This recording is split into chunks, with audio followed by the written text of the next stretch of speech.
single, and the reason why I bring that up is because I've had to get back out in the dating world, right? And I realized, like, I'm not very good at that anymore. I used to think I was kind of a pimp and could get any woman I wanted, and normally I had to pay for those women, but either way, doesn't really matter because I still felt good. So, but I was doing a lot of things, right? Like, I have a kid, he's really good looking, so I would take him to the park, because I heard, hey, take your kid to the park, and you'll find some other lady, and she'll have a kid, and then you'll talk, and you'll get married. And that didn't work so much, so then I bought a dog, because I thought, take your dog to the park, and you'll find one without a kid, and then you'll get married. And that wasn't working, so one of my friends came up to me, and he's like, listen, man, you don't have game anymore, right? You're 32, doesn't work out for you, so why not try online dating? I was like, hey, I'm not doing online dating. So I signed up for eHarmony. And the reason why I signed up for eHarmony was because there was science involved, and they're on TV, and you had to pay for it. And I figured if you have to pay for it, it's probably better, you know. And I wanna have to do things like I don't want to just look at some picture and be like, oh, she's hot, I'll try her, and then she's a prostitute, and I'm back in the day again. So and I don't have that kind of money anymore because I have to pay my ex-wife child support. So anyways, that's sad. So I get on eHarmony and I take their little test, and I find that there's like, you know, they tell you like a certain percentage of what's that word I'm looking for? Not compatibility percentage. And I find one that's 98%. I'm like, you know what? I'm going straight to the top. I'm not going to mess with any of these other women. And the cool thing about eHarmony is like they make you again do like different things. Like at first you have to like just send them a wink or send them a gift. It's a fake gift. It's like, here's a fake rose. It's kind of stupid. And then you have to like send them some messages, and the messages though are like questions that eHarmony asks you, like, do you like walks in the park? And then you're an ass if you don't say yes, right? So I'm like, yeah, of course I do. So you send that to her, and she's like, me too. Do you like going to the movies? And you answer yes to that, and it's really pretty simple. And then finally they evolve you into like where you can actually send real messages back and forth. And the girl was really cool. She was really cool, and she didn't mind that I had a kid, and she was about my age. She lived a couple hours away, but it was pretty sweet. And the whole time, I don't even know what she looks like, and I'm kind of worried about that, right? So, like a month and a half into this process, I'm like, I think it's finally time that we see each other, you know? Not in person, because that's scary. So she's like, yeah, that's a good idea. And we've evolved, not even to the messages. They have like this chat function.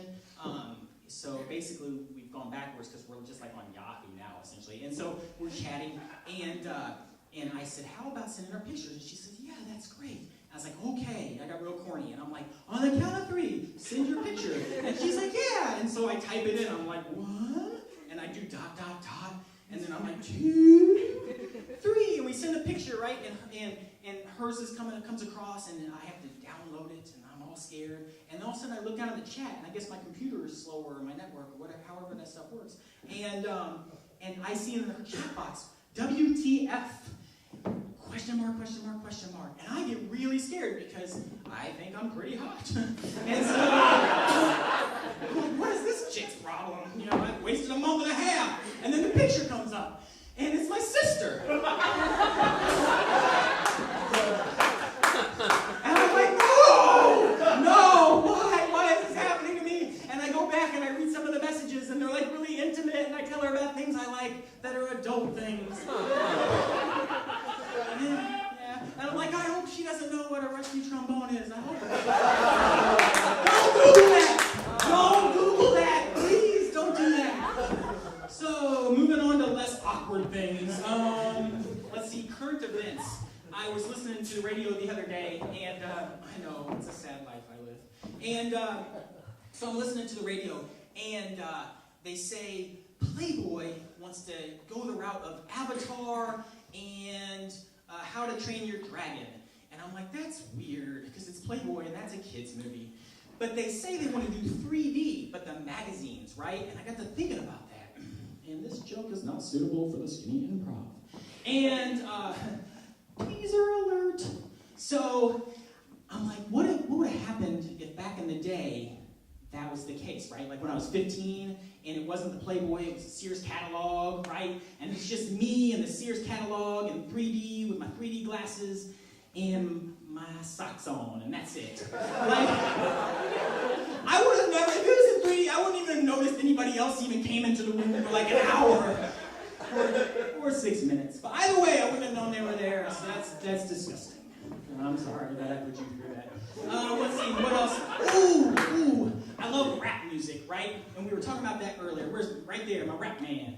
And there's this guy, his name is Jeezy. And I like him, he's okay. But he has this song, and it's called Vacation. And through the whole song, he's like, I need a vacation. And that's all he really says. And I got to thinking about that. I'm like, you are a rapper. Like, what do you need a vacation from? If I'm listening to your music, you wake up around 11 or 12, and then you go to the studio and you drop some rhymes, and then you get high, and then you go to the club, and you get in the VIP, and you drink some Cristal, right? That's your life right now. Like, if you went on vacation, you would get up around 11 or 12, and you wouldn't go to the studio, and then you would get high, and go to the club, and drink some Cristal. I'm like, Jeezy, I think that your life is a little easier than mine. So, what else do we got? P90X. Is anybody on P90X here? Anybody know what P90X is? Give it up. Yes. I didn't. I had no idea. And I saw the infomercial, and all I saw was like the last couple minutes of it, and it just showed like before and after pictures over and over again. And I had tried working out. When I say that, I do like 20 push-ups and sit-ups combined a day, right? And I was getting no results. And so I was like, I'll pay for P90X. And so I got it, and it was sent to the house. And I opened it up, and it was P90X day, and I got really excited, you know. And I opened it up, and I'm like, oh, sweet, it's magic pill time, you know. And I opened it, they are DVDs, and they make you work out. So I put the DVD in, like, maybe there's a secret compartment that the pills are in. And the DVD's going to tell you where that's at, you know. No. One more thing, kind of lights and sound, because I like this next one. Don't even care if anybody else does. All right, last thing. I like to give money to bums or homeless or whatever the PC thing is to say, right? Like I pull up, and I live on the west side of town by Walmart, and there are always people out there with signs. And I like to create signs that say, hey, I'm lazy. I'm good with that. I give him some money. I'm like, that's cool. But the other day I roll up, and I give the dude, I'm going to give the guy $2, right? And he comes up to my car, and then he's like, hold on, man. And he reaches in his phone, teaser alert. He reaches in his pocket, and he grabs a phone. The homeless man had a phone. And I'm like, seriously? He's like, hold on. He's doing this. He wants his money, though. And I'm like, what? And he has an iPhone. A homeless man or a bum has an iPhone. And I'm like, what is he using an iPhone for? Like, are there homeless apps that you can download? And you're like, hey, let's go over to Carney and Glenstone. And then the other bum's like, no, we can't go there. I checked my iPhone, and that's Skinny Pete's area. And Skinny Pete will shank you. And so he's like, what about commercial? He's like, no, that's just VD. Stay away from commercial street. That wasn't even part of the joke. That's gross. All right, that's my time, folks. Thanks for coming out.